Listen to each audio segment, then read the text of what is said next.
ಸರ್ಕಾರ ಹಣ ಪಡಿತಾ ಇತ್ತು. ಹೆಚ್ಚು ಆದಾಯ ಬರೋ ದೇವಸ್ಥಾನಗಳಿಂದ ಆದಾಯವನ್ನ ಸಂಗ್ರಹಿಸಲಾಗ್ತಾ ಇತ್ತು. ಧಾರ್ಮಿಕ ದತ್ತಿಗಳ ಕಾಯ್ದೆ ತಿದ್ದುಪಡಿ ಬಗ್ಗೆ ರಾಮಲಿಂಗಾರೆಡ್ಡಿ ಸ್ಪಷ್ಟನೆ ಕೊಟ್ಟಿದ್ದಾರೆ. ದೇವಾಲಯಗಳಿಂದ ಹಣ ಸಂಗ್ರಹ ಬಿಜೆಪಿಯವರೇ ಮಾಡಿದ್ದು, ನಾವಲ್ಲ. ಬಿಜೆಪಿಯವರ ಕಾಯ್ದೆಗಳಿಗೆ ನಾವು ತಿದ್ದುಪಡಿ ತಂದಿದ್ದೀವಿ ಅಷ್ಟೇ.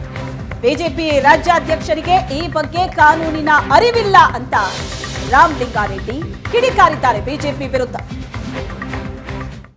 ಬಿಜೆಪಿ ಇವರು ಅಧ್ಯಕ್ಷರು ಅವರಿಗೆ ಕಾನೂನಿನ ಅರಿವು ಇಲ್ಲ. ಈಗ ನಿಮ್ಮ ಮುಂದೆನೇ ಇದೆ, ಇದೆಲ್ಲ ನಿಮಗೆ ಕೊಟ್ಟಿದ್ದೀನಿ.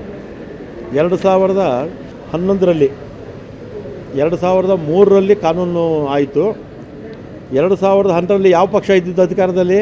BJP ಪಕ್ಷನೇ ಅಧಿಕಾರದಲ್ಲಿದ್ದರು. ಅಂದರೆ 5ರಿಂದ 10 ಲಕ್ಷದವರೆಗೂ ಆದಾಯ ಇರ್ತಕ್ಕಂಥ ದೇವಸ್ಥಾನಗಳಿಗೆ 2011ರಲ್ಲಿ ಯಡಿಯೂರಪ್ಪನವರು ಮುಖ್ಯಮಂತ್ರಿ ಆಗಿದ್ದರು ಅಥವಾ ಸದಾನಂದ ಗೌಡರು ಆಗಿರಬೇಕು, ಮಾಡಿದ್ದಾರೆ.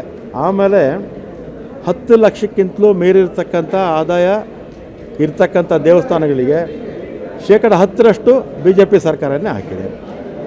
ಇದೆಲ್ಲ BJP ಸರ್ಕಾರನೇ ಹಾಕಿರ್ತಕ್ಕಂಥದ್ದು. ಆಮೇಲೆ ನಾವೀಗ ಏನು ಮಾಡಿದ್ದೀವಿ ಅಂದರೆ 10 ಲಕ್ಷದವರೆಗೂ ಅವರೇನು ಕೊಡಬೇಕಾಗೇ ಇಲ್ಲ. 10 ಲಕ್ಷದವರೆಗೂ ಯಾವ ದೇವಸ್ಥಾನಕ್ಕೆ ಆದಾಯ ಇಲ್ವೋ 10 ಲಕ್ಷ ಒಳಗೆ ಯಾವ ದೇವಸ್ಥಾನ ಯಾರೂ ಕೊಡಬೇಕಾಗೇ ಇಲ್ಲ. ಆಮೇಲೆ 10 ಲಕ್ಷದಿಂದ 1 ಕೋಟಿವರೆಗೂ 5% ಹಾಕಿದ್ದೀವಿ, 5% ನೆಟ್ಟು. ಆಮೇಲೆ 1 ಕೋಟಿ ಮೇಲೆ 10% ಹಾಕಿದ್ದೀವಿ. ಅಂದರೆ ನಾವೇನು ಹೊಸ ಕಾಯ್ದೆ ಎಲ್ಲ, ಇದು ಹಿಂದೆ ಇದ್ದಂಥ ಕಾಯ್ದೆಗೆ, BJPಯವರು ತಂದಿರ್ತಕ್ಕಂಥ ಕಾಯ್ದೆಗೆ ನಾವು ಕೆಲವು ತಿದ್ದುಪಡಿ ಮಾಡಿದ್ದೀವಿ ಅಷ್ಟೇ. ಕಾನೂನು ಅರಿವಿಲ್ಲದೆ ಇರ್ತಕ್ಕಂಥವರು BJP ಅಧ್ಯಕ್ಷರು ಈ ರೀತಿ ಅಪಾದನೆ ಮಾಡ್ತಿರ್ತಕ್ಕಂಥದ್ದು ಯಾವ ಪುರುಷಾರ್ಥನೋ ನನಗಂತೂ ಗೊತ್ತಾಗ್ತಿಲ್ಲ.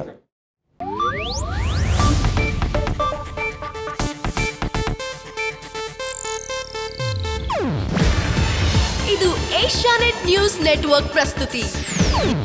ನೀವು ನೋಡ್ತಿದ್ದೀರಾ ಏಷ್ಯಾನೆಟ್ ಸುವರ್ಣ ನ್ಯೂಸ್.